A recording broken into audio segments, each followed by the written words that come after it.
Welcome in a post-game vibe. The Patriots lose this one against the Commanders 20-17. The Patriots with a crushing interception to end the game. The Patriots now 2-7 on the season. Michael Holley, Tommy Curran, Ted Johnson, Amina Smith here with you. An up-and-down game between the Commanders and the Patriots, but what a way to end this matchup. Mac Jones throwing a pick at the end of the game. Curran, what was your biggest takeaway after this matchup? Well, so much happens in the last minute, 2 minutes, that it's hard to digest, but as I watch this game, Juju Smith-Schuster makes a fantastic catch on a 4th and 4 to extend the game. And then, look, Jonathan Vilma can have an opinion, but that ball hit both of Juju Smith-Schuster's hands. Where else is he going to go? You're supposed to go to your better players. He's supposed to be one of those. It doinks off. It turns into a pick. It's going to land in Mac's pick list and failed comeback list, and the Patriots are 2-7. Not to say Mac played great, but I'm watching this game and I'm thinking to myself, the Washington Commanders, if you're going to be a bad team, at least be an interesting team, at least be an explosive team. The Patriots were in this game and scored 17 points off a 25-yard touchdown after a fumble and a 64-yard run on a bust. They can't play offense. They cannot play offense. Yeah, I think the biggest takeaway for me is for about 20 years, for a generation here in New England, and Ted, you have been a part of some championship teams, 3 championship teams in New England. We could sit here from a position of privilege and make fun of teams like the Commanders. Oh, look how terrible they are. The Jets, the Raiders, the Lions, historically bad franchises, and say, look at us, ha-ha, look at them. And now the Patriots are one of those teams. You're one of those teams. You're 2-7. You do 2-7 things to put yourself in this situation. They are about to get off the field on 4th down. On 4th and 2 on special teams, you're offside. You're in the neutral zone, giving Washington life. You have turnovers that you don't take advantage of. You have opportunities that you don't take advantage of. And late in the game, sure enough, you've got the ball, 2 minutes to go, ball in Mac Jones's hand, and you can blame Mac or you can blame Juju. But once again, it comes down to you have an opportunity, Ted, to win the game, and it winds up in the other team's hands with an interception. Oh my gosh, you guys, this is bad. I think this is bad. I mean, you can say it was close. They had a chance to at least score or tie or get a win here at the end of the game, but it just felt like it wasn't even really that close. I'll be honest with you. And just bad football team all the way around. You have killer special teams penalties at the end of the game. I mean, you got to catch the ball. I'm sorry, Jonathan Vilma. You're a hell of a linebacker, but you can't say that the quarterback can't throw that ball. That's a ball that he should throw. The receiver's got to catch it, and that's Juju Smith-Schuster, who clearly has been in the kind of in and out of the doghouse, having injuries all season long. But this is a bad football team.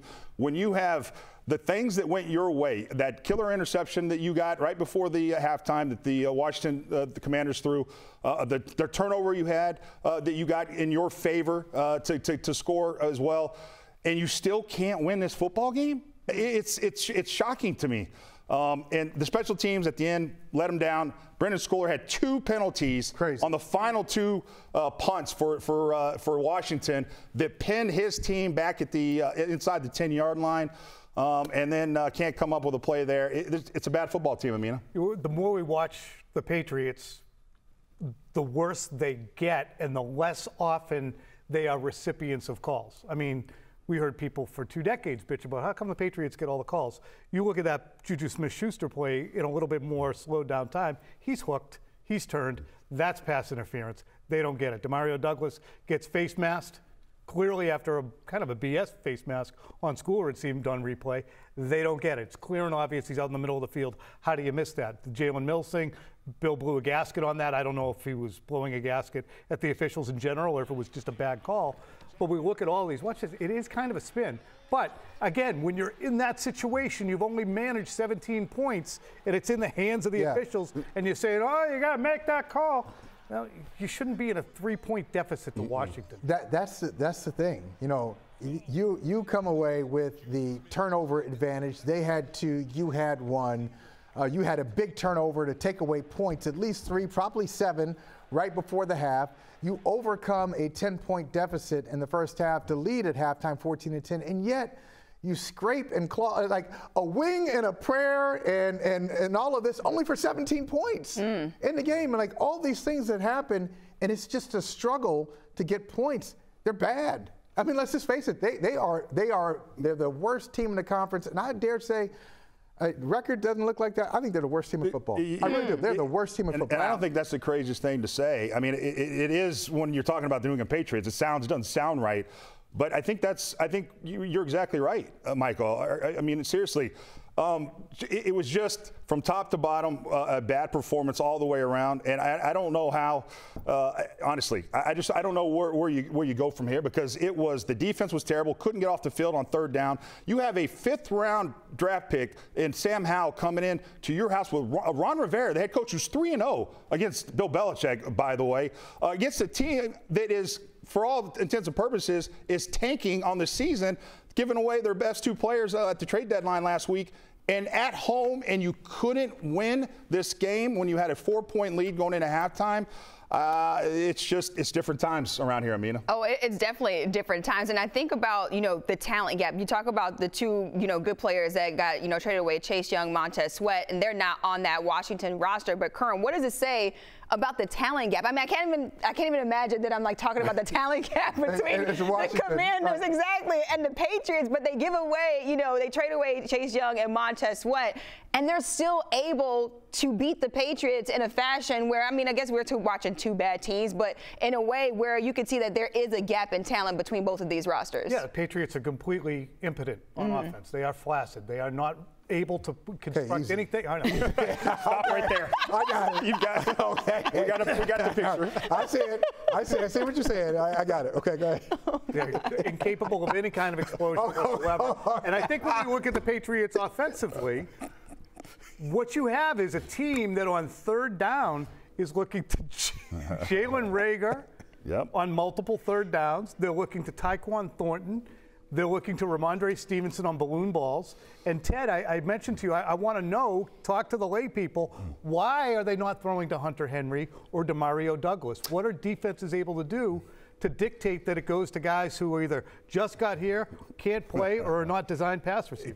Clearly, I mean, I'll question the players that were out there all day. I mean, are you kidding me? Kayshon Boutte should have been playing, but he didn't. So they threw Jalen Reagor out there. You know what? The coverage was dictating those decisions. So that's really what it was. I mean, I have to go back and look at it, but on those plays that you're talking about, that deep ball to Jalen Reagor, one-on-one coverage, guys are getting one-on-one. Take Tyquan Thornton, one-on-one coverage, and so Mac's going to those guys in those situations, and you wonder why. That's really why. And those guys couldn't make the plays. Tyquan Thornton, I'm sorry, he's just never been a fit for this offense. Right. And if you see that play in the first half where he got that little 10-yard out route where he was a terrible stem at the top of the route, that's who he is. This guy, he plays wide receiver like me. I'm serious, man. Because just all I could, if I was a wide receiver, just throw me the 9 route all day. Don't ask me to break. Watch his feet. That's like 8 steps there. No idea. Did that fool that defensive back? Not at all. That's not his strength. His strength is straight line. And you got him out there running routes to in cuts and comebacks and routes that he's just not qualified to do. And you see Mac blowing up a little bit here. This team has really no direction on offense, no identity. And it's that again. I mean, you had him right there, but then you missed him. Then you overthrew him. So it's like, at what point, though, Curran, do you? I mean, I guess if you're Bill Belichick, you look at it as, okay, I'm going to try and do the things that I've done for the last decade or two. But at what point do you try to figure out what you have on this roster, as opposed to what it feels like them trying to turn it around or force the issue in terms of some players being out there on the field? This is why I talked a couple years ago about the need for Bill to divest himself of any involvement in the offense. I think that whatever he truly believes to be the case, it's the opposite. Whether it's Jacoby Myers out and Juju Smith-Schuster in, whether it's you name it. Tom Brady's we can do it with anybody.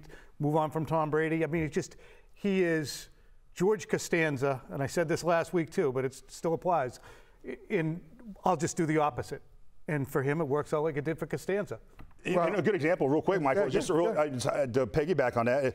Like a Mike Onwenu, he's playing right tackle. It looks like he's doing great, right?